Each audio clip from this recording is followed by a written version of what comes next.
બોલો સદગુરુ દેવ કી જય। નિષ્કલંકી નારાયણ ભગવાન કી જય। ગુરુ મહારાજના ચરણોમાં નમસ્કાર, તેમજ સમસ્ત ગંગાને મારા કોટી કોટી નમસ્કાર। અધૂરું હતી ત્યાંથી આગળ આગળ કે સદગુરુ મહારાજ આગળ શું કહેરા, તો કહેરા શુદ્ધ મનનું લક્ષણ એ કેની નિંદા ન કરે તે। મન શુદ્ધ થઈ જાય તો કેની નિંદા કરવાનું મન થાય નહીં। એટલે કીધું અન્ન સમી નહીં ઔષધિ, ઝીણા સમો નહીં જાપ, નારાયણ સમો નહીં દેવતા, અને નિંદા સમૂહ નહીં કોઈ પાપ। નિંદાથી મોટું કોઈ પાપ નથી।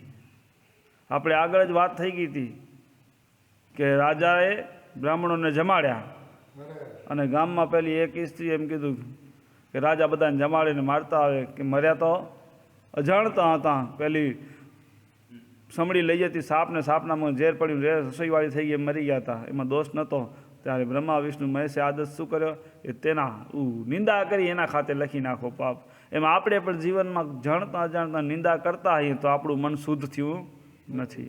નિંદા કરવાનું મન એટલે નિંદા બંધ કરવી શું કરવું પડે કે જરૂરિયાતથી વધુ બોલવું નહીં। એવી ટેક લઈ લઈને તો પોતે નિંદા બંધ થઈ જાય। પણ આપણે શું જરૂરિયાતથી વધુ બોલવાની ટેવ પડી ગઈ। કેમ લાગે? લગભગ દરેક માણસ જરૂરિયાત કરતાં 5 ગણું લગભગ બોલતું હશે। તો વધુ જે બોલાયેલું એ ન બોલીએ તો પોતે નિંદા અટકી જાય। સદગુરુમાં જ એ જ કીધું હોય શિક્ષાપત્રીમાં કે શિખામણ પૂછે તેને સાચી દીજીએ, નહીં તો લઈ માળાને હરિનું સ્મરણ કીજીએ। તો કોઈ નિંદા થાય નહીં, કોઈ ખોટા દોષમાં બંધાઈએ નહીં। કામ પૂરતું બોલો અને બાકીનો સમય પ્રભુનું સ્મરણ કરો તો નિંદાય ન થાય। એટલે નવા દોષમાં બંધાવા નહીં અને સ્મરણ કરીએ તો આગળના જે જૂના દોષો એ કપાતા જાય અને આપણું કામ આગળ જીવને પરમાત્મા તરફ ગતિ થાય, આપણું કામ થઈ જાય। તો આગળ કહેતું કે સગડે દેખે એક જ શ્રીહરિ, અને જેને અંતર બ્રહ્મ જ્ઞાન। સગડે એટલે બધે જ, કેને દેખે? શ્રીહરિ ભગવાનને, પ્રભુને દેખે। કેને? કોણ દેખે? જેને અંતરમાં બ્રહ્મ જ્ઞાન હોય। બ્રહ્મ જ્ઞાન વગર હરિ ક્યાંય આપણે ઓળખાય નહીં। અને જો બ્રહ્મ જ્ઞાન થાય તો ક્યાંય બધે જ ભગવાન દેખાય, ક્યાંય આપણે નિંદા ઈર્ષા થાય નહીં। એમાં આપણે એક દાખલો લઈએ કે એકનાથ મહારાજ હતા, નામ સાંભળ્યું હોય તો। હવે એકનાથ મહારાજ હતા ને એ બહુ ભક્તિમય, જ્યાં જોઈએ ને પ્રભુનું, જ્યાં જોઈએ તો પ્રભુનું ચિંતન જ બધે આખો દિવસ। અને શ્રાવણ મહિનામાં લગભગ બધા ભગવાન શંકરની પૂછા વધુ કરે। એ પાણી ચડાવે ને, દૂધ ચડાવે ને, બીલીપત્ર ચડાવે ને, ફૂલ ચડાવે ને। એ શ્રાવણ મહિનામાં બહુ મહિમા ભગવાન શિવના મંદિરનો। પછી કોક જાય નહીં, શ્રાવણ મહિનામાં લાઈન લાગે। તે શ્રાવણ મહિનામાં ઘણા લોકો એ જળ ચડાવવા, દૂધ ચડાવવા જતા હતા। એના ભેગા આ એકનાથ મહારાજે જળ ચડાવવાનું એક ઘડો લઈને જળનો ભરીને જતા હતા તો ભગવાનને વિચાર થયો મહાદેવને કે આ બધા ભક્તો આવે તો રાહ મારા કને, પણ એમાં પરીક્ષા કરી જો સાચો ભગત કયો? તે ભગવાને ગધેડાનું રૂપ લઈ અને બીમાર ગધેડું હોય એમ કરીને હોઈ ગયા ઉકાટા કરતા। રસ્તામાં વચ્ચે આડાય બધા હાલા જાય, દૂધ લઈ જાય, કોઈ પાણી લઈ જાય, કોઈ ફૂલ લઈ જાય, પણ કોઈ ગધેડાની પૂછા કરે નહીં। આ એકનાથ મહારાજ ત્યાં આવ્યા અને જોયું તો આ ગધેડું તો બીમાર, પાણી વગર મરી જશે। પાણી તે ભગવાનને મંદિરે પાણી લઈ જવું હતું, એના બદલે એ ગધેડાને પાઈ દીધું। એ ગધેડાને પાવા માંડ્યા તો ત્યાંથી બીજા હરિભક્તો નીકળતા હતા ને એ કે આ મહારાજ શું કરો રાખે મંદિરે જતે તે રસ્તામાં કે આ ગધેડાને પાણીની જરૂર છે, કે કદાચ ભગવાનને પાણી હું નહીં દઉં ને એમાં અટકશે નહીં। કે તો ભગવાન તો જગત આખાને દેનાર હોય, આપણો તો એક શ્રદ્ધા ભાવ પ્રગટ કરવા જઈ રહ્યા ભગવાનના મંદિરે, પણ આ ગધેડાને પાણીની જરૂર એને હમણાં। અને પાણી પાયું અને બીજા ભક્તો હજી જોતા હતા અને ત્યાં જ ભગવાને પોતાનું સ્વરૂપ ધારણ કર્યું અને એકનાથ મહારાજને કહે કે તારી ભક્તિ સાચી। કેમ કે બધામાં એને આત્મદેવ જોયો, બધાની અંદર ઈશ્વર છે। સગડે એટલે કે બધે જ, સગડે દેખે એક જ શ્રીહરિ, બધામાં ભગવાનને દેખે। તો એકનાથ મહારાજે એમ કીધું કે આમાં જીવ એ પરમાત્માનો અંશ છે દરેકમાં, તો એને પાણીની જરૂર છે તો પાણી એને દેવું ખપે। આમાં શિવલિંગમાં પાણી રેડવા જઈએ ને અહીંયા વચમાં બીજો મરી જાય કોઈ જીવ તો આપણે એમ ભક્તિ શું કામની? તે આપણું એવું થતું હોય લગભગ ઘણી જગ્યાએ કે ન થાય એવું કે એકનાથ મહારાજના ગોળે જરૂરિયાત હોય તો જરૂરિયાતમંદને આપણે ઉપયોગી થઈએ, જરૂરિયાતમંદને ઉપયોગી થઈ કે ન થઈ, પણ આપણે હરુભરું દુનિયાને દેખાદેખી કરવાવાળું જરાક જેમ માણનો મેળો હોય ને તેથી એકદમ આમ ટોપી ને પહેરીને બરાબર ચાદર બાદર માથે રાખીને આગળ પાછળ થઈને, ઘણા ભક્તો એવા હો મારા જેવા કે આમ મોટો મેળાવડો હોય તેથી સેવા કરવા ઘણા માણ આવે ને તેથી હરુભરું બધા આગળ પાછળ થાય અને માણ ના દેખે ને તેથી બેઠો હોય મારા જેવા. કેમ લાગે એવું જોયું મારા જેવાનું? બીજાને તો ન કહેવાય ને, પોતામાં થઈ લેવું પડે એવું. તો આપણે સમજી લો કે દુનિયાને વતાવવા નહીં, પણ આપણે આપણા જીવના કલ્યાણ માટે કરવું હોય. જ્યાં જોઈએ ત્યાં બધામાં પરમાત્મા હોય, તો જેને જરૂરિયાતમંદ હોય તો એને આપણે ઉપયોગી થઈ તો આપણા ઉપર પ્રભુની કૃપા થાય અને એવું બ્રહ્મ જ્ઞાન થાય તો બધે શ્રી હરિ દેખાય, નહીંતર દેખાય નહીં. આગળ સદગુરુ મહારાજ કહેરા કે અનેક ભક્તિ સાધન જો કરીએ બ્રહ્મ જ્ઞાન વિના અર્થ ન સરીએ. અનેક ભક્તિના સાધન કરો પણ જ્યાં સુધી બ્રહ્મ જ્ઞાન નહીં થાય તો એનો અર્થ કંઈ થશે નહીં. અને આપણે નવધા ભક્તિ શાસ્ત્રોમાં કીધીએ. હવે નવધા ભક્તિના કયા કયા પ્રકારે? તો શ્રવણ, સમરણ, કીર્તન, સેવા, અવરવંદન, દાસત્વ, મેવા અને સખા અને ભાવ અને આત્મવંદન એમ 9 પ્રકારની ભક્તિ કીધીએ. તો કઈ ભક્તિ કેને કરીએ? તો પરીક્ષિત રાજાએ શ્રવણ ભક્તિ કરી હતી. કેમ કે પરીક્ષિત રાજાને જ્યારે શ્રાપ મળ્યો હતો કે 7 દિવસમાં તમારું મૃત્યુ થશે તક્ષકના કરડશે ને, ત્યારે એને પછી સુખ કથા શ્રવણ કર્યું 7 દિવસમાં. કેના કને કર્યું?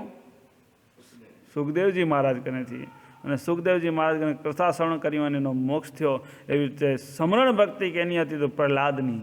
આખો દિવસ ભગવાનનું સમરણ, શ્રી હરિનું, નારાયણ નારાયણ નારાયણ ભગવાનનું, નરસિંહ ભગવાનનું ચિંતન કર્યું.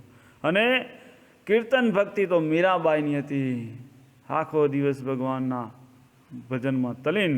અને સેવા ભક્તિ કોની? તો હનુમાનની. સેવા ભક્તિ કેવી કેને કહેવાય? કે જેમાં કોઈ આશા ન. હનુમાનને કોઈ ભગવાન કને આશા હતી નહીં. જય રામ યુદ્ધ જીતી અને જઈ 14 વર્ષ પૂરા કરીને સીતા, લક્ષ્મણ અને હનુમાનને બધો સેના જઈ પાછા અયોધ્યા આવ્યા. તઈ ભગવાન બધાને ભેટ દેવા માંડ્યા. બધાને ભેટ દેતા આવતા હતા.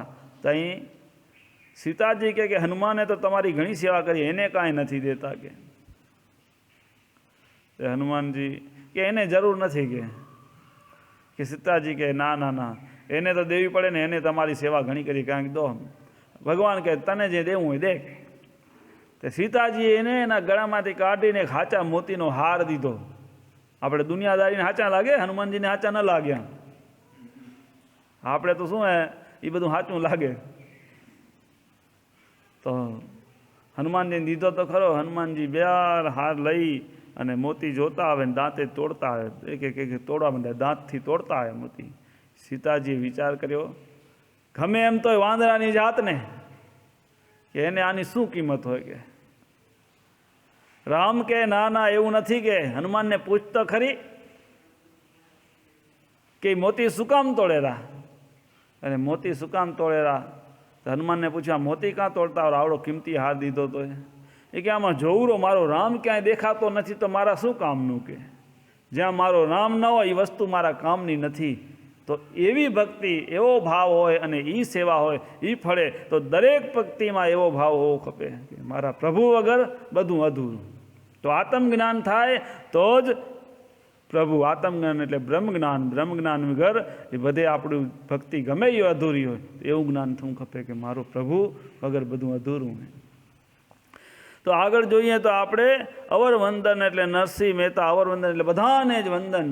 બધામાં સકળે બધાના ઘટોઘટ મારો રામ બિરાજી હોય. તુજમાં રામ મુજમાં રામ સબ મેં રામ સમાયા હે, સબસે કર લો પ્યાર કોઈ નહીં પરાયા. કે નરસિંહ મહેતા એવી ભક્તિ કરી હતી કે બધામાં રામ હે, બધાને વંદન કરે. જે મળે કોઈનાથી વાંધો વચકો નહીં. આ મારો મિત્ર કે આ મારો શત્રુ દુનિયા ગમે એમ કરે પણ એના માટે બધા સરખા. તઈ નરસિંહ મહેતાની કિંમત આવી. આજે હજી યાદ એટલે કરેલા નરસિંહ મહેતાને, નરસિંહભાઈ. તો એવું હે. પછી આગળ દાસત્વ મેવા. દાસત્વ કેને? દાસત્વ એટલે કે આપણે ભગવાનની સેવા કરીએ. દાસત્વ એટલે સેવા કરે એને દાસ કહેવાય ને. તો એવી સેવા કેને કરી હતી? સબરીબાઈએ કરી હતી. કેની? એના ગુરુજીની. એના ગુરુજીની સેવા કરી હતી. એના મેવા મળ્યા ને એને, એ ભગવાન સામેથી મળવા આવ્યા. જો આપણે પણ એવી સેવા હોય તો ભગવાનની પ્રાપ્તિ થાય, પણ એના જેવી હોવી ખપે. જેવી હનુમાનજીની ભક્તિ હતી, એના સબરીબાઈની સેવા હતી, એવી ભક્તિ થાય તો ભગવાન મળે ને મળે. જો તો એને શું જ્ઞાન હતું, એને વિશ્વાસ હતો કેના માથે? એના ગુરુ માથે. અને સખા ભાવ તો કેનો હતો? અર્જુનનો. અર્જુન ભગવાન કૃષ્ણને સખા ભાવે ભક્તિ કરી હતી. અને સખા ભાવે ભક્તિ કરી તો 18 દિવસના યુદ્ધમાં ભગવાન એના ભેગા રહી અને એમનો વિજય કરાવ્યો. પણ સખા ભક્તિ કરવી હોય તો ભગવાનને સખા મિત્ર બનાવીએ, પણ સત્ય માટે કાર્ય કરવું જોઈએ, નહીં અસત્ય માટે. ભગવાનને સખા માનીને અસત્ય કરી તો ભગવાન ભેગો રહેતો નથી. ભગવાન સત્ય ભેગો રહેલો. અને યુદ્ધ ભગવાને કરાયું હતું. અર્જુન તૈયાર નહોતો પેલો, પણ અર્જુનને કીધું કે નહીં, યુદ્ધ તારા માટે નહીં, તારા સુખ માટે નથી કરવાનું, પણ આ જગતના કલ્યાણ માટે. જો આ બધા અસુરો જીવતા હશે ને તો જગતની અંદર અધર્મ ફેલાવશે, માટે ધર્મ માટે યુદ્ધ કર્યું હતું. તો ભગવાન ભેગા હતા અને ધર્મ યુદ્ધનો વિજય કરાયો. તો એ ભક્તિ હતી. અને ભાવ એટલે કે પ્રેમ ભક્તિ કોની હતી? ગોપીઓની. ગોપીઓ ભગવાનના પ્રેમમાં ઘેલી થઈ ગઈ હતી, ભગવાનના પ્રેમમાં ભાન ભૂલી જતી. તો એવો પ્રેમ હોય. અને આત્મવંદન બલિરાજાની ભક્તિ હતી. આ બધી ભક્તિ ગમે એ પ્રકારની ભક્તિ કરીએ, ઘણા મૌન પાડતા હોય, ઘણા તપ કરતા હોય, ઘણા ઉપવાસ રાખતા હોય, પણ એ બધા કરતાં મુખ્ય ભક્તિ શું? જો મુખ્ય ભક્તિ એ કે જ્ઞાન હોવું જોઈએ તો ભક્તિ બધી ફળે, નહીતર બધી જ્ઞાન વગરની ભક્તિ નિષ્ફળ જાય. જેમ વાંજણી ગાય દોએથી દૂધ ના જડે ને, એવો તાલ થાય. ભક્તિ કરતાંય પણ સમજણ ન હોય તો સમજણ વગર કાંઈ થાય નહીં. એટલે કીધું જુગતે આહાર, જુગતે વ્યવહાર અને જુગતે ભક્તિ. જુગતે એટલે જુગતિ. આહારમાં જુગતી જોઈએ, વ્યવહારમાં જુગતી જોઈએ, અને ભક્તિમાં પણ જુગતી જોઈએ. જુગતી વગર કાંઈ થાય નહીં. જુગતી એટલે જ્ઞાન હોવું જોઈએ. હવે આહારમાં પણ જ્ઞાન હોવું જોઈએ કે મારે શું ખાવું ને ન ખાવું, એ સમજણ હોવી ખપે. લીમડો છે, કડવો હોય, પણ એનામાં ગુણ છે કે એ લીમડો ખાવાથી આપણા અનેક રોગ દૂર થાય. અને આંકડાનું છીરે એ પડ્યું હોય ને તો દૂધ જેવું લાગે, પણ એ જો પીવાય નહીં, એ સમજણ ના હોય ને, આ તો ખરે દૂધ જેવું રૂપાળું લાગે, પી જાવ તો મૃત્યુ થાય. એ પણ એમાં સમજણ હોવી ખપે, જુગતી હોવી ખપે. અને ડાયાબિટીસ થયું અને બધું મીઠાણ એ ડૉક્ટર નાખે ને એ જ ખાવા ખપે, બધું ઊંધું હાલે. તાવ આવ્યો, ડૉક્ટર કહેશે કે આ બધું તેલિયું તો ભૂર્યું ન ખાજો, એમાં જ મન જાય. બજારનું ન ખાજો, એમાં જ મન જાય. હમણાં આ બધો લોકડાઉન થયો કોરોનાના ટાણે, બધું એકદમ બંધ થઈ ગયું. પહેલાં જ લોકડાઉનમાં લારીયું ઊન તેને બહાર નીકળવાનું, તો ડૉક્ટરના દવાખાનામાં કોઈ માણ જતું નહોતું. બધાએ કાં બીમાર નહોતા પડતા. કેમ કે એમાં કને લારીમાં જે ખાઈ રહ્યા ને એ ચોખ્ખું હોય ના હોય, તેલ નબળું હોય, તેલ સમજી લો કે એ કાંઈ તળે કરે ને એ તેલ ઢાંકે ના ઢાંકે કાંઈ નક્કી ન હોય. મેં એક વખત રૂબરૂ જોયેલું. હું જે ઘરે હતો ને, સાધુ નહોતો થયો ત્યારે, પાણીપુરીવાળો એક જગ્યાએ વાડો રાખ્યો હતો, અને વાડામાં એ રોજ પૂરીયું તળીને એનું બનાવીને જાય, પાણીપુરીનો મસાલો બધો. હવે તેલમાં પૂરીયું તળાય તો એ તેલમાં તળી જાય ને એમ ખુલ્લું પડ્યું, હરખું ઢાંકાય ન ઢાંકાય એમ. એક દિન મેં જોયું આંધી ચીચી કાઢીને તઈ જ પાછો પૂરી તળવા માંડી ગયો. અને એ લોકો ખાય તો માંદા ન પડે તો શું થાય? તો આવું તો કેટલું હાલતું હશે. એને બીજી ન હોય, એ તો માલ અમારો વેચાય ને પૈસા આવે, આટલું જો. એને કાંઈ દુનિયાનું બીમાર પડશે કે શું થશે એની એ ચિંતા હોય નહીં. એને તો પૈસાનો જ મતલબ હોય. માટે જ્યાં ત્યાં ન ખાઈએ ને, એ પણ એક જુગતી છે કે જ્યાં ત્યાં ન ખવાય, ચોખ્ખું ને શુદ્ધ ખાઈએ તો શરીર તંદુરસ્ત રહે. એ હમણાં બધાએ માણને સમજણ પડી ગઈ આ કોરોના આવ્યો તઈ, કે બજારમાં નથી ખાતા તો ડૉક્ટરના દવાખાનામાં જવાવાળા માણ ઘટી ગયા. તો કેટલો આખો 95% ડૉક્ટરને કાપ આવી ગયો. કેમ કે બજારમાં જે તે ખાઈએ જે આવ્યું તે બધું પેટમાં સ્વા કરતા આવીએ, પછી એમાં નબળું હોય કે માખી માથે બેઠી હોય, મચ્છર ઓલા ગણગણતા હોય ને એવો બધો માલ આવે, એ પછી ચોખ્ખાઈ વગરનો એ બધા જાય પેટમાં, તો પછી બીમાર પડાય ને. માટે શુદ્ધ આહાર લેવો જોઈએ. તો ઝુકતે આહાર ને ઝુકતે વ્યવહાર, વ્યવહારમાં ઝુકતી ખપે. વ્યવહારમાં ઝુકતી કેમ ખપે કે હવે સમજી લો કોઈ કરોડપતિ હોય અને કરોડપતિને આપણે દેખાદેખી કરીએ, એના વ્યવહારમાં સમજી લો કે દેતી લેતી મોટી હોય, તો આપણે એની દેતી લેતી પ્રમાણે મોટા દેખાદેખી કરીએ તો શું થાય? ચલો એ એક મોટી ફોર વ્હીલ લે, તો આપણે સમજી લો કે હોય બાઇકની કેપેસિટીને ફોર વ્હીલ લેવા જઈએ તો શું થાય? તો પછી તો લેણું થાય ને. એટલે લાંબા ભેગો ટૂંકો જાય તો મરે, નહીં તો માંદો તો પડે.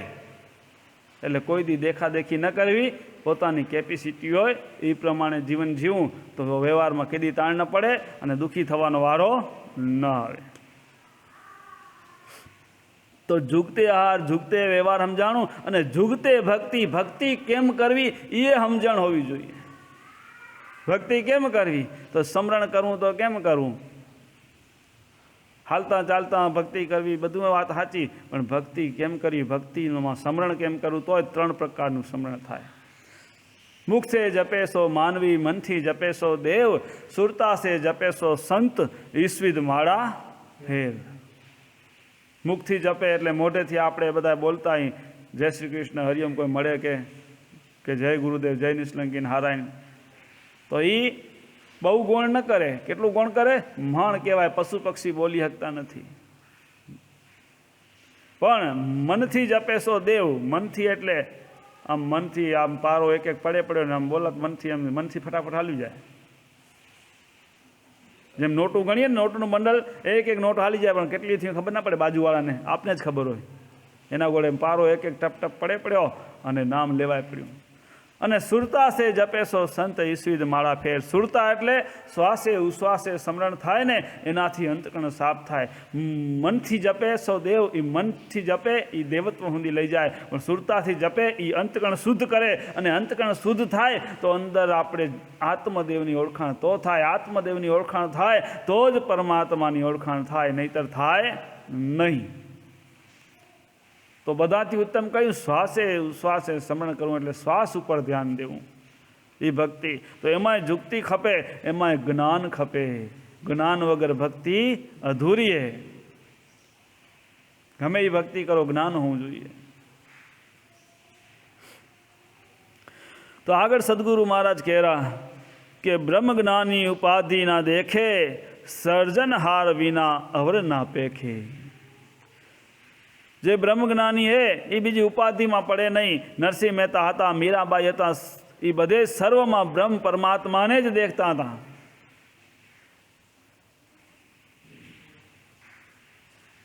નાયાજી મહારાજ હતા, પહેલા સંસારમાં હતા, લૂંટારા હતા, પણ જ્યારે સદગુરુ મહારાજ મળ્યા અને 12 વર્ષનું તપ કર્યું, એનું અંદરનું જે આગળના કર્મ બધા ધોવાઈ ગયા અને એ પણ બ્રહ્મજ્ઞાની થઈ ગયા. એ પણ પછી સકળ સૃષ્ટિમાં બધે જ બ્રહ્મ પરમાત્માને જ દેખતા હતા. તો આપણી અંદર જે કર્મના બંધન પડ્યા, કર્મના જન્મનો કચરો પડ્યો હોય, એ બધો સાફ કરવો પડશે. એ સાફ થશે તો જ આપણે પરમ બ્રહ્મ પરમાત્માને ઓળખી શકશું, નહીં તો ઓળખાશે નહીં. પરબ્રહ્મ પરમાત્મા ક્યાંય છેટો નથી, બોલેલો એ બીજો નથી, પણ આ જે કર્મના બંધન અને જન્મનો કચરો અંદર પડ્યો હોય, એ બધો આડો આવેલો, એ કચરો સાફ કરવાનો હોય. પહેલાં વાત થઈ કે જેમ ફોનમાં આપણે કંપનીનો હતો એવો કરવો હોય તો ફોર્મેટ મારવું, એમાં આપણી અંદર ફોર્મેટ મારતા શીખી જઈ કચરો સાફ કરતા, તો એ સમરણથી કચરો સાફ થશે.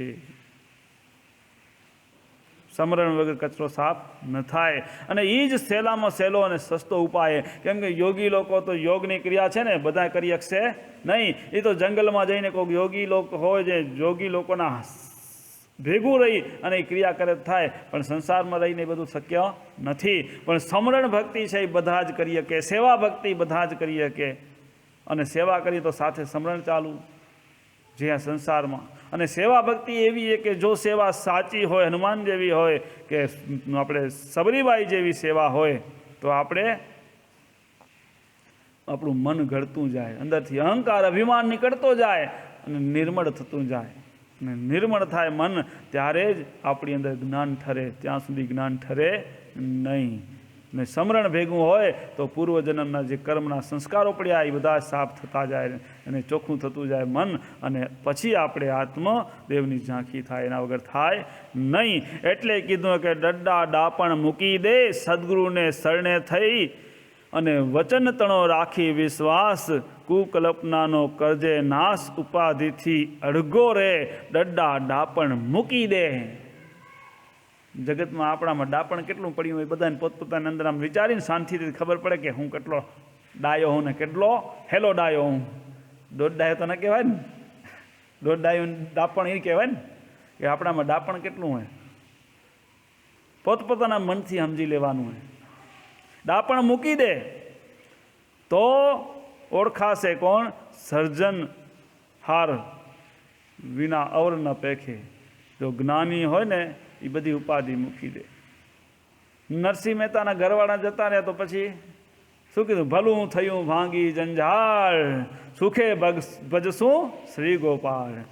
ઘરવાળા જતા રહ્યા તો કે આ શું કે ભલું થયું કે. અને દુનિયામાં આપણા જેવા હોય તો કે શું કરે દુનિયાદારીવાળા? અરે ઘરવાળા થઈ ગયા, હું એકલો થઈ ગયો, શું કરીશ?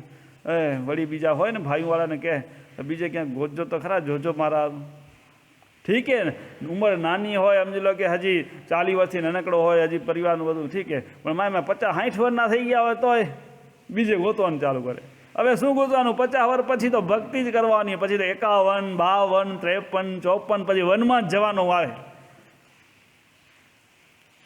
સમજણ પડી? કેમ જેઠાબાપા સાચી વાત ને? તો જે વનની બારે જાય ને એને ફરી લગ્ન કરવાનું નહીં કહેવાનું તમારે કદી. બધા કહે હવે તમે ભક્તિ કરો, જાઓ ક્યાંક સંસ્થામાં જઈને સેવા કરો. બરોબર ને? એમાં મારો શું સ્વાર્થ શું હે? મારું અટકે એમ કાંઈ નથી.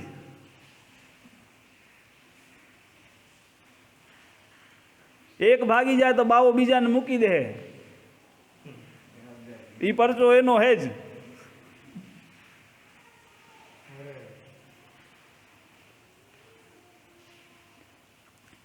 પરીક્ષા લીધી હો 6 મહિના મારીએ, 6 મહિના બધું કરવું પડ્યું બાપાની હયાતીમાં, ગુરુ મહારાજની.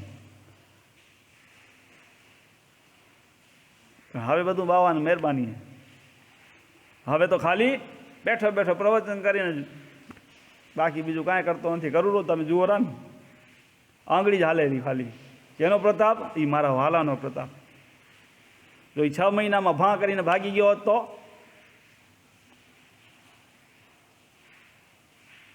પરીક્ષા જીવનમાં બધામાં આવે. તો નરસિંહ મહેતાની આવી હતી, મીરાબાઈની આવી હતી, ભલભલાની આવી હતી, પણ એ લોકો જઈ ભગવાન મળ્યા ને તો ભગવાનને કીધું તું, હે પ્રભુ તમે અમારી પરીક્ષા ભલે કરી. શેઠ સગાડસાની આવી હતી પરીક્ષા, એને એમ જ કીધું, હે પ્રભુ તમે અમારી પરીક્ષા કરી, પણ હવે સામે કળજુગ આવેલો, એ કળજુગમાં તમે આવી પરીક્ષાઓ ન કરતા, નહીં તો તમને કોઈ માનશે નહીં. પણ હવે તો હસણી તો હસણીએ સહન ન કરી શકો તો હસણીમાં શું હોય? કહે છે કે બહુ તો કે કાંઈ ભગતની પૂંછડી થયો ને એટલું જ કે ને, બીજું શું કે? અને ભગતની છાપ કાંઈ ખરાબ ખરી? તો ભગત એ પરબારી છાપ ભગતની જડી જાય તમને, તો એમાંય શરમ આવે તો શું કરવાનું? હે? હા, તો આપણે ડાપણ મૂકી દઈએ ને તો પોતે ભગવાન આપણું કામ કરે, તો ભગવાન આપણી ચિંતા કરે. નરસિંહ મહેતાએ ડાપણ ન કર્યું, મીરાબાઈએ ડાપણ ન કર્યું. નાયાજી મહારાજ મળ્યા ને તો પછી નાયા કાકાએ પણ ડાપણ ન કર્યું, બધું મૂકી દીધું, તઈ એના કામ થયા, નકો થાય નહીં. ને હજી જગતમાં એ બધાનો ઇતિહાસ અમર થઈ ગયો કે ડાપણ મૂકી દીધું ને પ્રભુના શરણે થઈ ગયા. એવું જ્ઞાન થયું. જ્ઞાન કંઈ થાય કે એના કીધામાં રહી, સદગુરુના કીધામાં રહીએ તો જ આપણું મન નિર્મળ થાય, ચોખ્ખું થાય. ને ચોખ્ખું થાય તો જ જ્ઞાન ઠરે, ને જ્ઞાન ઠરે તો જ ઉપાધિ બધી ટળે, ને ઉપાધિ ટળે તો જ સર્જનહાર ઓળખાય, ને કોઈ ઓળખાય નહીં. સદગુરુ મહારાજ આગળ કહેરા કે અનેક રૂપ નામ ગુણ ને કરમ, દર્શન દેખે સબગટ બ્રહ્મ. શું કીધું? અનેક રૂપ નામ ગુણ, દરેક આ જગતની અંદર અનેક રૂપના માણસો હોય, અનેક ગુણ, બધાના ગુણ અલગ અલગ છે, બધાના કર્મ અલગ અલગ છે, પણ દર્શન દેખે સબગઢ બ્રહ્મ, એ બ્રહ્મજ્ઞાની કહેવાય કે બધાની અંદર દર્શન બ્રહ્મનું જ કરે, ઈશ્વરનું, પરમાત્મા જે બધાને એ ભાવથી જીવન જીવે. કેમ કે આપણે અહીંયા આટલા બેઠા હોય ને બધાના રૂપ અલગ છે, બધાના ગુણ અલગ છે, બધાના કર્મ કરવાની રીત અલગ છે ને, તો કેની એક નહીં હોય, પણ બધામાં બેઠો હોય એને ઓળખવાનું કે ને બધામાં બેઠો કયો તો આત્મ રામ અંદર બેઠો હોય એ સમજવાનું. એમ ગુરુ મહારાજ ઘણી વખત એક દ્રષ્ટાંત દેતા કે એક વેપારી હતા મોટા કાપડના, તો વિદેશથી કાપડ મંગાવ્યું. હવે વિદેશથી કાપડ મંગાવ્યું એટલે તો જેમ તેમ તો આવે નહીં, એને વ્યવસ્થિત પેકિંગ કરવું પડે. એટલે વિદેશમાં કંપનીમાં એકદમ વ્યવસ્થિત પેકિંગ કરવામાં આવ્યું અને પેકિંગ કરી અને એને ટ્રકમાં ચડાવ્યું.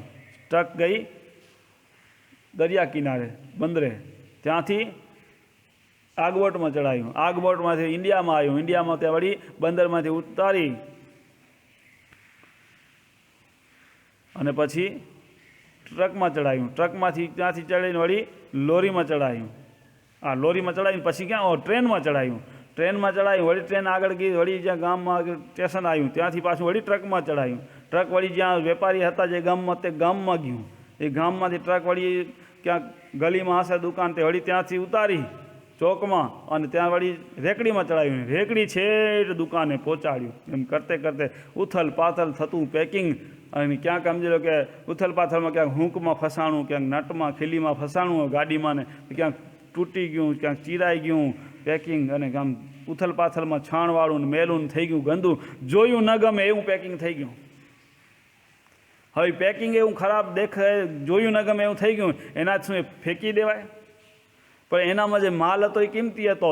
જ્યાં વેપારીએ એ પેકિંગ ખોલીને માંથી માલ કાઢ્યો તો 500 રૂપિયાવાળું મીટર કાપડ નીકળ્યું. હવે 500 રૂપિયા મીટરવાળું કાપડ નીકળ્યું તો એ કિંમતી હતું ને. એમ દરેક મનુષ્યની અંદર કિંમતી શું હે? આત્મા છે ને એ કિંમતી હે, એની કિંમત હે. તો દરેકની અંદર આત્મા, અને આત્મા છે નિષ્કલંક, એ આત્માને કોઈ કલંક લાગતો નથી. પણ આત્માને તકલીફ ક્યાં કે આત્મા હે ને સાક્ષી હે, એટલે જ્યાં સુધી આપણે કર્મ નબળા કરીએ એ જોયા રાખેલો. માટે જ્યાં સુધી આપણા કર્મમાંથી છૂટીએ નહીં ત્યાં સુધી, જેટલા જન્મ મરણના ચક્ર લેવા પડે ત્યાં સુધી આત્માને ભેગું રહેવું પડે. માટે આત્મા દુઃખી હે. આપણા કર્મ સુધરશે તો આત્મા સુખી થશે. નકો આત્માને કોઈ કલંક નથી, પણ ભેગું રહેવું પડે. કર્મના કારણે આત્મા બંધાયેલો, એ તો ખાલી દ્રષ્ટા ભાવે. આત્મા જ પરમાત્મા એ જોયા રાખેલો. શેનાથી બંધાયેલો? મનથી, બુદ્ધિના. મન ચંચળ, મન વિચારશે નબળું અને બુદ્ધિ કહેશે ના કરો. કેમ કે સ્વાર્થ આવે ત્યાં ખોટું આવે તો ખોટું કરવાનું, બધું હા કહી દે, ના વાંધો નથી, કોઈ જોતું નથી. અને ભગવાન જોવે રહો, હું તો તન કી જાણે મન કી જાણે, જાણે ચિત્ત કી ચોરી, ઉસકે આગે ક્યાં છુપાના, જિસકે હાથ મેં જીવન દોરી. એટલે જગતના માણસોના બધાના જેમ પેકિંગ ખરાબ હતું એમ માણસમાં ફેરફાર હોય. કોઈક ભગત હોય, કોઈક ઠગ ભગત હોય, કોઈક લુચ્ચો હોય, કોઈક લફંગો હોય, કોઈ વ્યભિચારી હોય, બધા અલગ અલગ ગુણના પ્રકાર હોય બધાના. પણ અંદરનો આત્મા એક જ છે. અને બહારના એના કર્મ છે એનાથી આપણે કોઈ મતલબ નથી. એના કર્મ એ ભોગવશે, આપને ભોગવવા નથી. તો પછી શું કામ ઉપાધિ કરવી? એ જાણે એનું કામ જાણે. જીવન તો નક્કી જ પડ્યું હોય. કર્મનો સિદ્ધાંત है, जैसी करनी वैसी भरणी, अच्छा करोगे तो अच्छा मिलेगा, बुरा करोगे तो बुरा मिलेगा. એમાં કોઈ ફેરફાર થવાનો નથી. માટે આપણે સારું કરતા જઈએ, દુનિયા શું કરી જોવાનું નથી. અને બધામાં ઈશ્વર સગળે પરમાત્મા છે, સગળે બધે જ એવો ભાવ રાખી અને જીવન જીવો તો ધીરે ધીરે આપણે પરમાત્મા સ્વરૂપ થઈ જશું. કેમ કે બધે જ પરમાત્માનું સતત ચિંતન પરમાત્માનું થાય તો આપણે જેવું ચિંતન કરીએ તેવા ગુણ આપણામાં આવે. તો સૌથી ઉત્તમ ગુણ કેના? પરમાત્મા સિવાય કોઈ ઉત્તમ છે નહીં. માટે સતત ચિંતન પરમાત્માનું કરવું. સદગુરુ મહારાજ આગળ કહેરા, તું ही સાચા સાહેબ હો, સબ ગટ બ્રહ્મ દ્રષ્ટિએ, તો આવરણ સર્વે જાય, અવર ધ્યાન સર્વે પરહરો, ત્યાં રાખો સુરત લગાય. સબગટ બ્રહ્મ દ્રષ્ટિ, હમણાં જેમ કીધું ને બધામાં પરમાત્મા જુઓ, બધાની અંદર આત્મ દ્રષ્ટિ રાખો તો સર્વ આવરણ જાય. બધા જ આવરણ આપણામાં અંદર છે ને એ બધા હાલા જાય. એ દ્રષ્ટિ રાખીએ તો અંદર મોહ, માયા, અહંકાર, અભિમાન, મારું તારું, ઈર્ષા દેખાય એ બધો કચરો નીકળતો જાય. પણ આવી દ્રષ્ટિ કરીએ ત્યારે આગળ જે વાતથી નામ રૂપ ગુણ કર્મ જોવા નહીં અને બધામાં આત્મદેવ જુઓ તો આપણા બધા આવરણો દૂર થતા જશે. અવર ધ્યાન સર્વે પરહરો અને ત્યાં રાખો સુરત લગાય. તો એટલે ક્યાંથી ધ્યાન? સંસારમાંથી ધ્યાન પરા કરો. સંસાર વ્યવહારમાં ચોટ્યા ન રહો, પણ મન ક્યાં રાખો? ઈશ્વરમાં. એટલે સંસારમાં સરખો રે મન મેરે પાસ, સંસાર જેને લોપે નહીં તેને જાણું મારો દાસ. એટલે સંસારમાં સરખો રે, વ્યવહાર બધાએ કર પણ વ્યવહારમાં બંધા નહીં. મન કેને ઓપવાનું હે? ઈશ્વરને હોપી દે. મન ઈશ્વરમાં ધ્યાન રાખ, સુરતા ઈશ્વરમાં રાખ ને બધા જ કર્મ કરતો જાતો તું ક્યાં બંધાઈશ નહીં. પણ આપણે મન કેને હોપી રાખ? પરિવારને હોપી દીધું હોય, એનું મન ધંધામાં લાગી પડ્યું હોય, ઓમાં લાગી પડ્યું હોય, પણ ઈશ્વરમાં લાગે તો એ થાય ને. હા, બધા કામ કરવાના પણ મન ઈશ્વરને હોપી દેવાનું તો બંધન કરશે નહીં. સદગુરુ મહારાજ આગળ કહેરા કે અવર ઉપાધિ સર્વે પર હરિયે, મુનિવર અમર દ્રષ્ટિ કરીએ. અવર ઉપાધિ સર્વે પર હરિયે, દુનિયાની બધી જ ઉપાધિ પર હરિયે, ઉપાધિ કોઈ કરીએ નહીં. અને મુનિવર અમર દ્રષ્ટિ કરીએ. દ્રષ્ટિ ક્યાં રાખીએ? અમર કોણે? એક પરમાત્મા અમર એ કાયમને માટે હતા, છે ને રહેશે. અને આત્મા એનો અંશે, એ પણ હતો, છે ને રહેશે. જ્યાં સુધી પ્રભુ ભેગો મળશે નહીં, આત્મા પરમાત્મા એક નહીં થાય ત્યાં સુધી જન્મમરણના ફેરામાંથી છૂટાશે નહીં. અને આ જન્મમરણના ફેરામાંથી છૂટવા માટે જ આ મનુષ્ય દેહ મળ્યો હોય. એટલે કીધું કે લલ્લા લેતું આતમ લાવ, ફરી ફરી નહીં આવે આવો દાવ. જીતી બાજી હારીશ નહીં, સમજુ ને શિખામણ કહી. હવે ના ચૂકીશ આવો દાવ, લલ્લા તું લે આતમ લાવ. આતમ લાવ હવે એટલે કે આત્માને ઓળખવાનો લાવો મળ્યો. આ મનુષ્ય દેહ છે ને, આત્મા ઓળખવો હશે તો મનુષ્ય દેહથી ઓળખાશે, બીજા દેહથી નહીં ઓળખાય. પરમાત્માએ 1,84,000 જાતના દેહ બનાવ્યા, એમાં મનુષ્ય દેહ ઉત્તમ જે આત્માનું ઓળખાણ કરીએ કે પરમાત્માને મળી શકે એ મનુષ્ય દેહથી મળી શકશે. તો કેવો? તો અવર ઉપાધિ પર હરીએ. કઈ ઉપાધિ? હું આનો બાપ હોઉં, હું આનો દીકરો હોઉં, એ બધી ઉપાધિઓ છે. એ બધી પર હરીએ. હું કોણ હું? પરમાત્માનો અંશ હું, હું આત્મા છું પરમાત્મા. એ ભાવ રાખો. બાકી બધા પરહરો. બધા સંસારમાં આવ્યા તો બધા વ્યવહાર તો કરવા પડશે. કેમ કે ઋણ સંબંધે આવી મળ્યા, સૂત્રી દારાને દે, લેવા દેવા જ્યારે મળશે માર્ગ લાગશે તે. જ્યાં સુધી ઋણના સંબંધે ત્યાં સુધી બધાએ એકબીજાથી વ્યવહારથી જોડાયેલા રહેવું પડશે. પણ ઋણના સંબંધ જેના જેના પૂરા થશે એ પોતપોતાના ઋણના સંબંધ છોડી અને બધાએ હાલતા થશે. જગતના ઋણ પૂરા થયા, આ જન્મમાં જે ચૂકવાના હતા તો વળી પાછા પરમાત્માના માર્ગે અને વળી જેવા કર્મ એ પ્રમાણે અવતાર. અને જો બધા જ કર્મનું વિસર્જન કરી નાખ્યું તો પરમાત્માની પ્રાપ્તિ થવી સહેજે. તો આ મનુષ્ય દેહ કર્મનું વિસર્જન કરવા માટે મળ્યું હોય. મનુષ્ય ધારે એ કરી શકે. માનવમાંથી મહામાનવ થાય, દેવ થાય, અને કાંઈ ન કરે તો અસુરે થાય. જીવન જીવતા ના આવડે તો શું થાય? જીવન કેમ જીવું એ મહત્વનું હોય. તો એ કોણ શીખવાડેલું? સદગુરુ મહારાજે આ જે બ્રહ્મ જ્ઞાન આપ્યું હોય, મન ચિંતામણી, એ આમાં જે કીધું હોય એવું જીવન આપણું બની જાય તો આપણું જીવન સફળ થઈ જાય. એટલે કીધું કે એક રાંગબંધ કિલ્લો હતો. હવે રાંગબંધ કિલ્લો હતો તો એની અંદર એક બજાર હતી. હવે કિલ્લાનો દરવાજો અંદર આવવા જવાનો એક જ. તે ત્યાં સુરદાસ ભાઈ હતા, રોજ કાયમ આવતા ને જતા, અંદર આવતા જતા, અંદર ખરીદી કરી જાય, વળી પાછા હાલા જાય, એવું હાલતું. એ રાંગબંધ કિલ્લામાં અંદર આયા ખરીદી કરવા, શાકભાજીની ખરીદી હશે કંઈક તો કરવા આવ્યા હશે. ખરીદી કરી અને ખરીદી કરવા ગયા. ખરીદી કરીને બજાર ચાંતરી ગયા, એકને બીજી ગલીમાં ઘરી ગયા, અને પછી જ્યાં ગોતે તો દરવાજો જડે નહીં. ત્યાં આડા આવડા થતા હતા. ત્યાં એક ડાયો માણસ આવ્યો. ડાયો માણસે જોયું કે આ સુરદાસભાઈ અહીંયા આડા આવડા થાયરા, તો શું તકલીફ એ પૂછી જોઉં. એટલે પૂછ્યું કે સુરદાસભાઈ તમને તકલીફ શું હે કે અહીંયા આડાવડા થાવરા કેમ મેં અહીંયા જ ફરવા? એ કે શું કરું કે દરવાજો જડતો નથી, આ શાકભાજી લેવા આવ્યો તો અને ઘરે જઈશ તો રંધાશે ને ખવાશે, રસ્તો જડે તો જવાય ને, દરવાજો એક જડતો નહોતો. એ કે કામ કરો, હું તમને કહું ઉપાય બતાવું, એ પ્રમાણે હાલા જશો ને તો રસ્તો જડી જશે. હું કહું એ પ્રમાણે કે આ દિવાલને હાથ લગાડીને હાલા જાઓ, જ્યાં ખાલી જગ્યા આવે ત્યાંથી નીકળી જજો. એટલે સુરદાસભાઈ મંડ્યા હાલવા હાલવા હાલવા, ચક્કર 1 કલાક ગયો, 2 કલાક ગયા, 3 કલાક ગયા, 4 કલાક ગયા, પણ દરવાજો જડ્યો નહીં. ત્યાં હજી આટા દીધા રાખતા હતા. ત્યાં વળી ડાયો માણસ ત્યાં આવ્યો હતો ને, એને કંઈક કામ હશે, પત્યું હશે, પાછો આવ્યો, જોયું તો હજી સુરદાસભાઈ તો આટા દેરા. કેમ સુરદાસભાઈ હજી આટા દોરા, ઘરે નથી ગયા? એ કે શું કરું કે દરવાજો જડતો નથી. હવે દરવાજો કેમ નથી જડતો? મેં તમને કીધું તું એમ જ કરો રા. એ કે તમે કીધું તું એમ જ કરું રહો કે આ હાથ લગાડીને જ હાલ્યો જરૂર ના, એમાં કાંઈક ફેરફાર હોવો જોઈએ. એ કે આના બીજું કાંઈ વચમાં કાંઈ કરો કે ખાલી હાલવાનું? એ કે કંઈક ખાજી ખંજોડું, કે ખાજી થઈએ તે એ ખાજી ખંજોડો તો હાલવાનું ચાલુ હોય કે ઊભા રહો? એ કે હાલવાનું ચાલુ હોય, ખાજી ખંજોડું.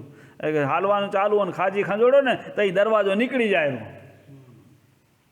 તો 1,83 જોની રૂપી કિલો હોય અને દરવાજો એનો કયો હોય? મનુષ્ય દેહ રૂપી દરવાજો હોય. કેમ કે આપણે ક્યાંથી આવ્યા? એ પરમાત્માના ધામથી આ મૃત્યુલોકમાં આવ્યા. અહીંયા મનુષ્ય દેહ છે ને એ નીકળવાનો, એટલે કે આ 1,84 જોનીમાંથી છૂટવું હોય તો મનુષ્ય દેહથી છૂટાશે. ઘરે આપણું કહ્યું હોય તો પરમાત્માનું ધામ એ આપણું ઘર. ખરીદી કરવા એ સુરદાસભાઈ આવ્યા હતા ને, તો આપણે શેનામાં? માયામાં જ અંધા આવીએ. આપણે બધા સુરદાસ જ અહીં માયામાં. તો પછી ખરીદી કઈ કરવી હોય? તો અહીંયા ભક્તિરૂપી ખરીદી કરવાની, જગતની અંદર ભક્તિરૂપી કમાણી કરવાની. તે આપણે બીજી કમાણીમાં મળે. આપણે અહીં એ કમાણી કરીને પાછું ઘરે જવું હોય તો પાછું ઘરે કઈ જવાશે? કે ડાયો માણસ એટલે કોણ? સદગુરુ.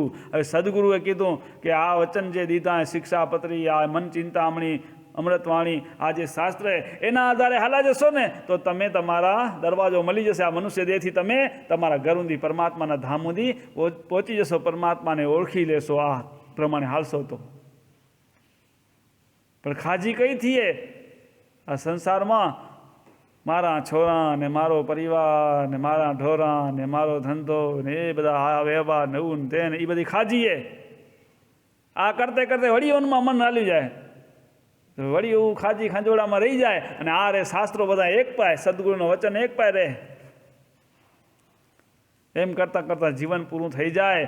એક જન્મ, બીજો જન્મ, એવા કઈક જન્મ હાલા ગયા. 4 જુગ ગયા તમને ઢૂંઢતા, હજુ એ નાયો છે. અર્થરવેદને વાયકે ચાલશો તો નિવેડા થાશે આણી દે. અર્થરવેદનો વાયક કયો? અર્થરવેદના પુસ્તકો આટલા આટલા આમ જો 2 ઇંચના 3 પુસ્તકે જાડા. હવે 3 પુસ્તકો વાંચો ને બધું મગજમાં ઠસાવી શકાય? પણ સદગુરુ મહારાજે કૃપા દયા કરીને એનો બધો સાર કાઢી એને શિક્ષાપત્રીમાં દઈ દીધું. નાનું આટલું પુસ્તક બનાવી દીધું. આટલું જીવનમાં ઉતારશો ને તો અનંત કલફની આવદા ભોગવશો ને અમરા ફળના વાસ કરશો ને અમર ફળના ભોજન કરશો. આટલો ફાયદો થશે. ખાલી કેટલું પુસ્તક? હવે ચપટી જેટલું પુસ્તક થઈ ગયું. પણ આચરણમાં આવશે તઈ થશે. વાંચી નાખવાથી નહીં, પછી વાંચીને રાખવું પડશે આપણી અંદર અંતકરણમાં, તો એવું આચરણમાં તો આવશે, તો આપણું કામ થશે. તો બધી ઉપાધિ પર હરો, ઉપાધિ બધી તો પરા થશે. નકો ઉપાધિ ભેગી ચોટેલી જ પડી હશે તો કામ થશે નહીં. અને મુનિવર અમર દ્રષ્ટિ કરો. અમર દ્રષ્ટિ બસ કહ્યું, એક ઈશ્વરનું ચિંતન એ જ અમર દ્રષ્ટિ. પછી સદગુરુ મહારાજ આગળ કહેરા, અમર દ્રષ્ટિએ અર્થ જો સરીએ તો સંસાર સાગર સુખે તરીએ. અમર દ્રષ્ટિ અર્થ જો સરીએ તો સંસાર સાગર સુખે તરીએ. તો અમર કોણ હે? અમર આત્મા હે. આત્મા અમર હે તો આત્મ દ્રષ્ટિ થાય તો આપણું કામ થાય. પણ આપણું તો શેનામાં લાગુ પડી? એ દ્રષ્ટિ શરીરમાં. શરીરથી હું સુખી કેમ થાઉં? ફરવાવાળું 2-4 ગાડીઓ હોય, એક બાઇક હોય, એક 4 વ્હીલ હોય, વળી આખી ફેમિલી વાળી બીજી મોટી ગાડી હોય, પછી રહેવાનું એ આલિશાન બંગલો હોય, રૂમમાં પછી એસી ખપે,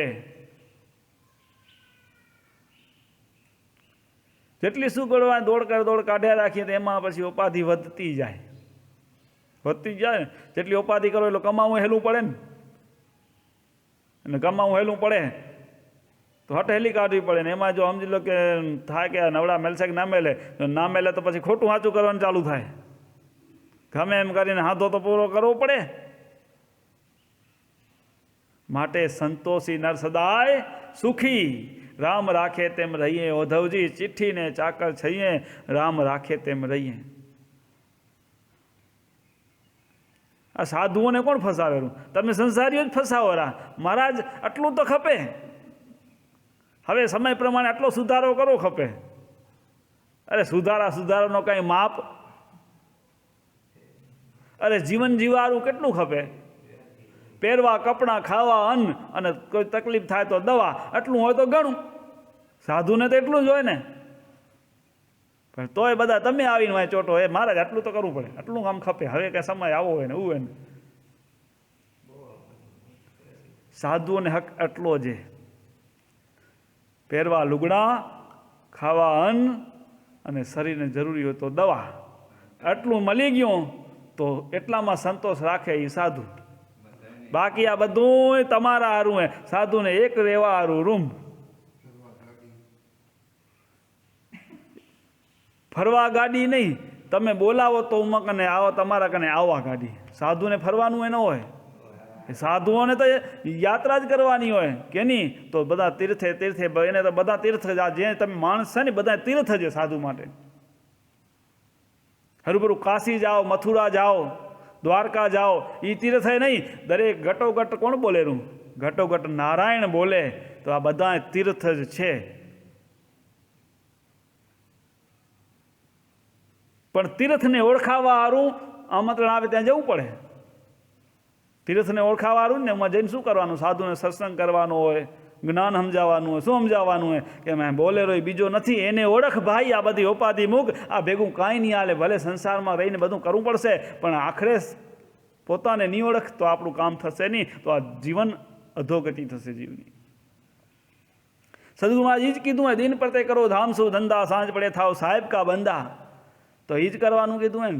આખો દી કામ ધંધો કરવાની ક્યાં ના કીધી? અને ભેગું એ કહી દીધું હોય કે શિખામણ પૂછે તેને સાચી દીજીએ, નહીં તો લઈ માળાને હરિનું સ્મરણ કીજીએ. તો શિખામણ પૂછે, સમજો ધંધો કરતે કરતે કોઈ વાત હોય તો કરી લેવાની, વાત ના હોય તો કામ ચાલુ હોય ને માળા ચાલુ હોય. માળા હરુભરું કાંઈ મોતીની માળા હોય એવું નથી. કાંઈ શ્વાસ ઉશ્વાસની માળા ફેરવાની.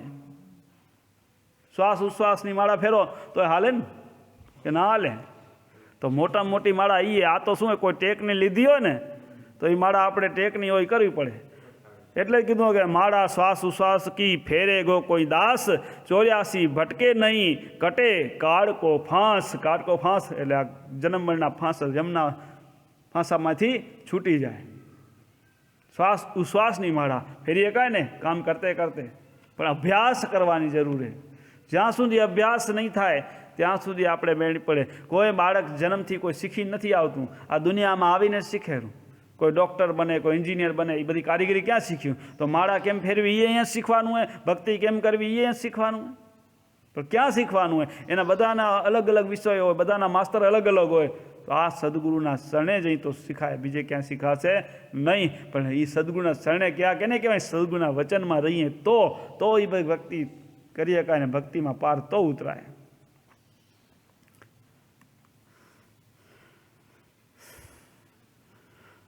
તો નરસિંહ મહેતા, મીરાબાઈ, ભાભારામ એ બધાની અમર દ્રષ્ટિ હતી. એક ઈશ્વરમાં દ્રષ્ટિ રાખીને જીવન જીવતા હતા. એટલે એના જીવના કામ થઈ ગયા અને આજે એ તીર્થરૂપ થઈ ગયા. પોતે પણ થઈ ગયા ને. હજી દુનિયાને જગત યાદ કરેલું અમર ઇતિહાસ થઈ ગયો એનો. તો એની અમર દ્રષ્ટિ હતી. અમર દ્રષ્ટિએ અર્થ જ સરે. અને તો સંસાર સાગર સુખે તરે. સંસારમાં પણ સુખેથી તરી ગયા. કેમ કે એને કોઈ દુઃખ નહોતું. આપણે એમ થતું કે નરસિંહ મહેતા દુઃખી હતા, મીરાબાઈ દુઃખી હતા, પણ એને મનથી એમ નહોતું કે અમે દુઃખી હઈ. કેમ કે દુઃખ ને સુખ એ મનનું કારણે, મનનું જ કારણે ને. કદાચ કોઈ બે અપશબ્દ કહી ગયા ને આપણે સમજી લો કે ધ્યાન. એ તો કહી ગયા ક્યાં આપને ગુમડા થયા, કે ક્યાં આપને લાગવું હોય, ક્યાં લોહી નીકળ્યું હોય, તો કાંઈ નડે. મને કહી કેમ ગયો, હું નીકળી લઉં તો જપીશ નહીં. એ જ ઉપાધિ, લાગ જોઈને બેઠા. હાટું વાળ ના લઈને ત્યાં શાંતિ ન થાય. ઉપાધિ એ પણ અમર દ્રષ્ટિ, બસ બીજી ઉપાધિ બધી ટાળી નાખો તો જીવના કામ થશે, તો સુખે સુખે જીવન જીવી જવાશે. નકો સુખ નથી. ઉપાધિ ક્યાંથી આવેલી? આ વાંધા વચકામાંથી સુખ ઉપાધિ આવેલી. ઓને આમ કર્યું, આમ કર્યું. સંતોષ હોય અને રામ રાખે એમ રહીએ તો શાંતિ જ છે ને સુખી જ છે માણસ. પણ જીવન જીવતા આવડવું જોઈએ. જીવન જીવવું એ પણ એક કળા છે. ક્યાંથી શીખવી? તો સદગુરુમાં જે જ્ઞાન દીધું ને એમાં બધું શીખ્યું. સદગુરુમાં એમ નથી કીધું કે બઈ રહ્યો બધા બાવા થઈ જાઓ, ધંધો ન કરજો, એમ નથી કીધું ને. ધંધો કરવાનું કીધું ને. અને ધંધો કરશો તો કમાશો, એમાં ના નથી. તો સંસાર હાલનારો જોઈએ ને, પરિવાર હાલનારો જોઈએ ને, ઘરબાર. એટલે ધંધો કરવાની છૂટ દીધી. પણ ધંધાની સાથે સાથે સત્યને ભેગું રાખીને ધંધો કરજો, નીતિને ભેગી રાખીને ધંધો કરજો, તો ક્યાંય વાંધો આવશે નહીં. તો સદગુરુ મહારાજ આગળ કહેરા કે અમર દ્રષ્ટિએ રહે તદાકાર, મુનિવર અવરતે જાણો નિર્ધાર. અમરતે જાણો નિર્ધાર. એનો નિર્ધાર એ ચોક્કસ અમર થશે. કોણ? અમર દ્રષ્ટિએ રહે તદાકાર. અમર દ્રષ્ટિ એટલે આત્મ દ્રષ્ટિમાં સતત, એટલે કે આત્મભાવમાં જે રહે, સતત ઈશ્વરના ચિંતનમાં રહે, એ મુનિવર અમર તે જાણો નિર્ધાર. એ ચોક્કસ એ જીવ અમર થઈ જશે. આપણે પણ સતત જો પ્રભુના ચિંતનમાં જ રહીએ, કામ કરતે કરતે હરતા પડતા ચિંતન કરવું, એટલે કે પ્રભુનું નામ સ્મરણ કરવું, એટલે પોતે એનું ચિંતન થતું જાય ને. બીજો કોઈ અલગ ઉપાય કરવાની જરૂર નથી. અને એ જ સદગુરુ માને ચિંતા છે જગત આખાની. એટલે આત્મદ્રષ્ટિ રાખીએ તો તે ચોક્કસ અમર થાય. અને એટલે કીધું કે હાલતા ચાલતા લઈએ પ્રભુનું નામ, અને અમર થઈએ તે જપીએ નામ. અમર નામ સનાદી થવાય. અમર કોણે? પરમાત્મા. પરમાત્માનું નામ કરીને લઈએ, સતત સ્મરણ કરીએ તો આપણે એ જીવ અમર થઈ જાય. એટલે કીધું ઇમામ સાહેબ ચિંતા કેટલી હતી સદગુરુ મહારાજને. મારા મુનિવરને જમણાની જડ્યું ન લાગે. કેટલી ચિંતા. મારા મુનિવરને કોઈ હાથ ન લગાવે, પણ એનો મુનિવર કહેવાય કયો? કે એના કયામાં રહે, એ એનો મુનિવર કહેવાય ને. આપણે એના કયામાં હઈએ. કોઈ બી દીકરો હોય, જો બાપના કયામાં હોય તો બાપ એની ચિંતા કરે, પણ જો દીકરો નફટ હોય, સમજી લો ઉડાવવું હોય અને નુકસાન કરતો હોય, અને જેમ તેમ વર્તતો હોય, અને વ્યસન ફેશનમાં હાલતો હોય, અને બાપનું કયું ન કરતો હોય, તો ઘણી જગ્યાએ તમે જોયું હોય છાપામાં લેખ આવતા હોય, મારો દીકરો મારા કયામાં નથી, જે કોઈ વ્યવહાર કરો તો અમે જવાબદાર નથી, તમે ને એ સમજી લેજો. એવું હોય ને, આવેલું ને પેપરમાં ઘણી જગ્યાએ. કારણ કે બાપના કયામાં નથી, માટે એને મિલકતે બાપ દે નહીં. જો બાપના કયામાં હોય તો બાપ પ્રેમથી સહી કરે, બેટા બધું તારું છે ને. તો આપણે ભગવાનના સદગુરુના કયામાં હશું તો સદગુરુ મહારાજ આપણી ચિંતા કરશે કે મારા મુનિવરને જમણાની જરૂર ના લાગે, એને જમ હાથ ન લગાવે. એને તો સદગુરુ મહારાજને દરેક જીવની ચિંતા કે દરેકને હું ઉદ્ધાર કરી અને દરેકનું કલ્યાણ થાય, દરેકનું આત્માની ઓળખાણ કરીને પરમાત્માને મળી જાય દરેક જીવ, એવી સદગુરુની ચિંતા હોય. પણ આપણું થાય શું? સદગુરુ મહારાજે બીજા શાસ્ત્રમાં એમ કીધું, તમારા કારણે એમને ભોજનીય ના ભાવે, તમારા કારણે એમને નિંદ્રાવું ના આવે, રખે તમે બહેમાની થાતા. સદગુરુ મહારાજને ઊંઘ ના આવતી, ભોજન ના ભાવતું, કે આ દુનિયા શું કરશે, કેટલા જન્મથી ભટકતા ભટકતા આયા, હજી સમજતા કેમ નથી, હજી કયું કેમ નથી કરતા, ને સમજશે નહીં તો આ બધા જીવ દુઃખી થશે. એટલે કે રખે તમે બેઈમાની થાતા. 4 યુગથી તો બેઈમાની ચોથા યુગની કરતા આવ્યા, આજે ચોથા યુગમાં પહોંચી આવ્યા, પણ ઈશ્વરને ઓળખી શક્યા નહીં. અને ઈશ્વરને ઓળખવા માટે મનુષ્ય દેહ મળ્યો હોય, માટે જરાક ચિંતન રાખીએ અને આપણે સદગુરુના કયામાં રહીએ તો આપણે પરમાત્માને ઓળખી જઈએ ને આત્મા પરમાત્મા એક થઈ જાય તો આપણું જીવન સફળ થઈ જાય. માટે સદગુરુના કીધા પ્રમાણે જીવન જીવતા થઈ જઈએ તો આપણું જીવન સફળ ચોક્કસ થઈ જાય. આગળ સદગુરુ મહારાજ કહેલા કે મુનિવર સાવધાન થઈને રહીએ, અમર દ્રષ્ટિ હૃદયમાં ધરીએ. સાવધાન થઈ જાઓ. આ મનુષ્ય દેહ મળ્યો હોય, સાવધાન થઈ જાઓ. હવે ગફલત ન કરશો. જો ગફલત કરશો તો આ મનુષ્ય દેહ એળે જશે અને પછી પસ્તાવાનો વારો આવશે, પછી કાંઈ નહીં થાય. એક શાસ્ત્રમાં કીધું હે કે મહાદાન વેળા આવશે ને તો એક એક ગુનો પૂછાશે 100 વાર. એક તલભાર જૂઠું બોલ્યા હશો એ પણ એનો હિસાબ દેવો પડશે. તેથી આ બેન બાંધવ ભાઈ કુટુંબ કોઈ આપણા સગાવાલા વાલેશ્રી નહીં થાય. તેથી આપણા કર્મ જ છે આગળ આવીને ઊભા રહેશે. અને તેથી જો ખરાબ કર્મ થઈ ગયા હશે તો કીધું કે લીંબુ જેવડા લોહીના આવું પડશે. પણ કોઈ એમ નહીં કરે કે આ મારો ભાઈ છે, કે આ મારો ઘરવાળો હોય, કે આ મારો દીકરો હોય. ત્યાં કાંઈ નહીં હાલે. ત્યાં પોતાના કર્મ એટલે જે કરવું હોય તે સમજીને કરવું.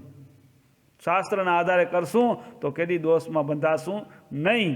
એટલા માટે જ આ શાસ્ત્રો સદગુરુ મહારાજે એમાં કૃપા કરીને એનો સાર કાઢી અને મનુષ્ય આજે કળયુગની અંદર કેટલું ગ્રહણ કરીએ કે ઓછું ગ્રહણ કરીએ કે માટે એને નાના નાના પુસ્તક બનાવીને દઈ દીધા, શિક્ષાપત્રી રૂપી દઈ દીધું. આટલું શિક્ષાપત્રી જો જીવનમાં ઉતરી જશે ને તો દોષમાં ક્યાંય બંધાશે નહીં.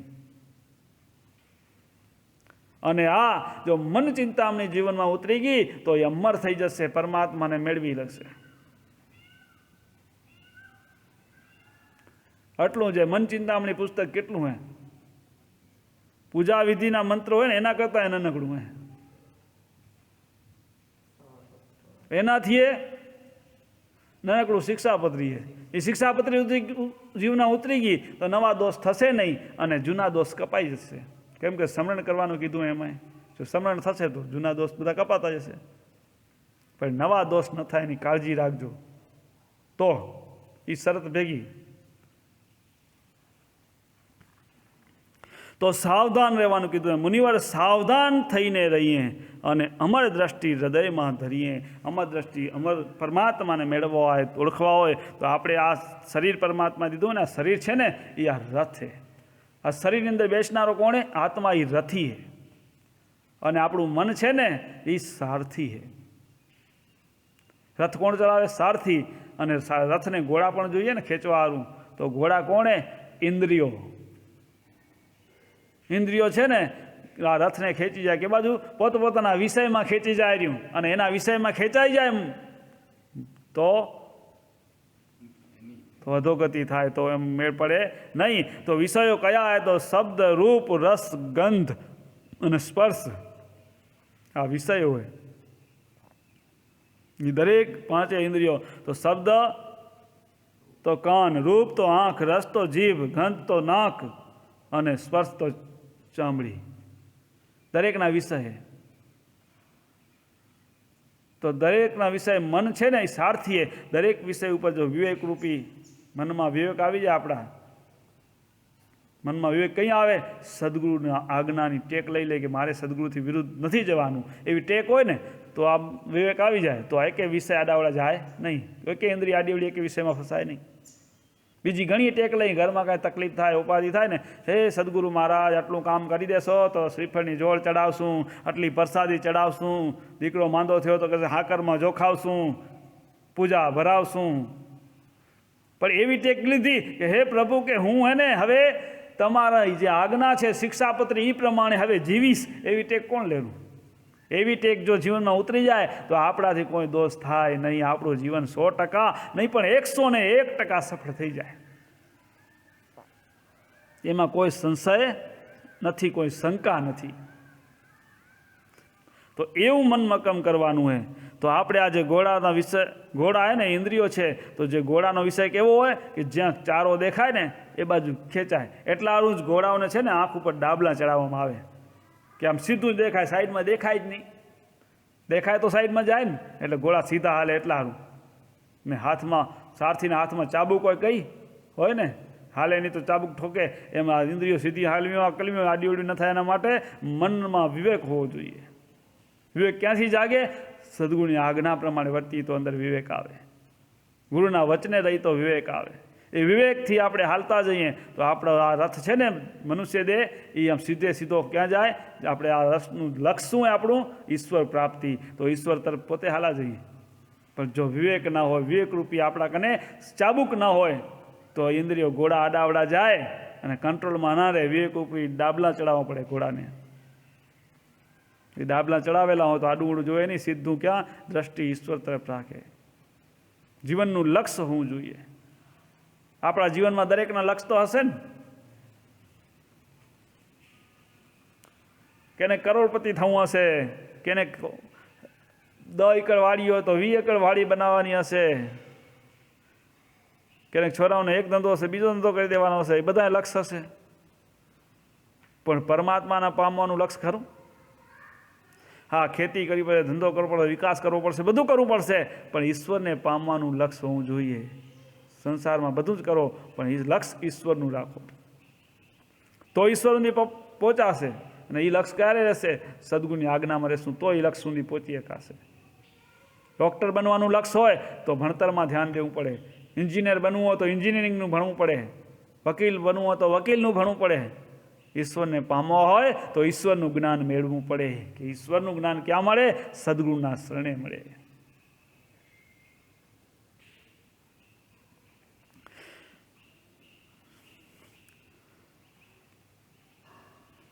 જેમ મહાભારતની અંદર ભગવાન કૃષ્ણ સારથી થયા હતા ને, કે ના, અર્જુનના યુદ્ધ કર્યું તો શેનારું યુદ્ધ કર્યું? ધર્મ માટે યુદ્ધ કર્યું હતું. ધર્મ કોણ છે? ભગવાન એ ધર્મ છે. ધર્મ માટે યુદ્ધ કરવું હતું. તો ધર્મને મેળવવો હોય તો યુદ્ધ કેનાથી કરવાનું હે? અસુરો કયા? કામ, ક્રોધ, અહંકાર, અભિમાન, મારું તારું ઈર્ષુ, એ બધા અસુરો, એનાથી યુદ્ધ કરવાનું છે આપણે. એનાથી વિજય કઈ થાય? મન. ભગવાન હંમેશા નિષ્કલંક હોય, એમાં આપણું મન નિષ્કલંક થાય તો એ બધા અસુરો પોતે નાશ પામે. તો એ કે આપણા કન ટકે નહીં. પણ જો મનમાં કલંક પડ્યો હોય તો લોભ, લાલચ, અહંકાર, અભિમાન, મારું તારું, ઈર્ષા, દેખાય, બધું ભેગું થાય. એ જ્યાં સુધી ભેગા હશે ને ત્યાં સુધી આપણને આપણા લક્ષ્ય સુધી, પરમાત્મા સુધી, ધર્મ સુધી પહોંચવા નહીં.